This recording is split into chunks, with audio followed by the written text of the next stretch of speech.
On the morning of November 11th, 2025, just before noon, a serious incident unfolded in the southeast area of Los Angeles. Viewers are cautioned before continuing. The footage and information involved may be disturbing. Use of force incidents can be graphic, emotionally difficult to watch, and may include strong language. Discretion is advised, especially for children and sensitive audiences. The incident began when Southeast Patrol Division officers responded to a radio call reporting an assault with a deadly weapon. The call placed the suspect in the 10,300 block of Kelia Street. According to the caller, a Hispanic male wearing a blue shirt and black pants was armed with a metal chain and was attempting to strike people passing by. What follows includes the original 911 call and the corresponding police radio broadcasts, offering insight into how the situation unfolded in real time. Hi, I want to report a neighbor that is hitting the trucks and trying to hit people. What's the address? 103 on Calmia Street. Calmia Street, yes. Yeah, he's hitting my truck, and I literally told him not to stop. Oh, my God. And he said he's going to hit me, too, and he's hitting the neighbors. What is he trying to, does he have a weapon? Yeah, like a big wire, like a big thing that he's hitting people. It's not a pole, so it's like a whip? Okay, hold on. Let me dispatch officers. Don't hang up, okay? Hold on.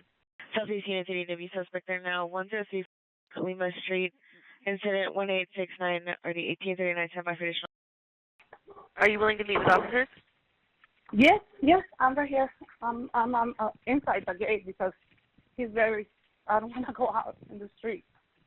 Okay. Oh, yeah, I see the officers. Okay. I see the officers. The man involved was later identified as Hugo Polano.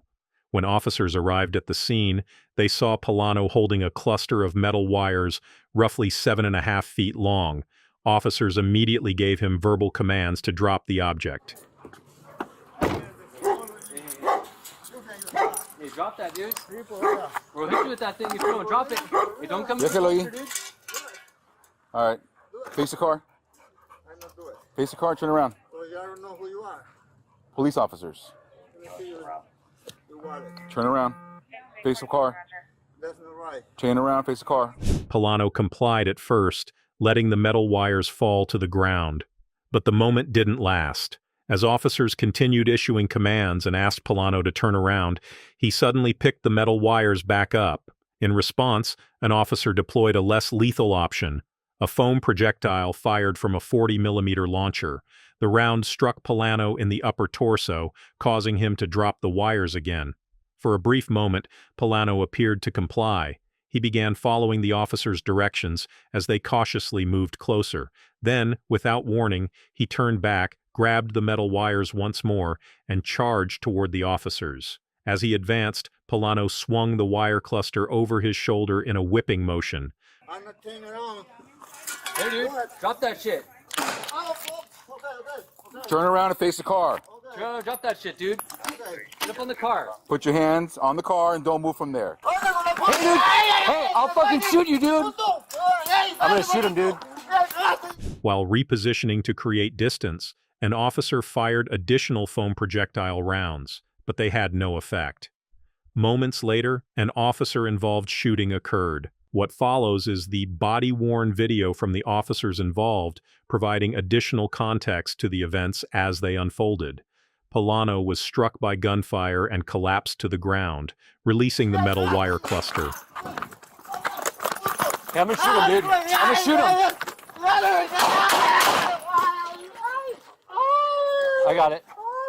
Officers immediately called for a rescue ambulance. As additional units arrived, Polano was taken into custody without any further incident. What follows is additional body-worn camera footage from the officers involved, offering more perspective on the moments after the confrontation. After Polano was taken into custody, officers immediately began rendering medical aid, placing him in a recovery position as they waited for paramedics to arrive. Los Angeles Fire Department personnel responded shortly thereafter and transported Polano to a nearby hospital for treatment of the gunshot wounds he sustained during the incident.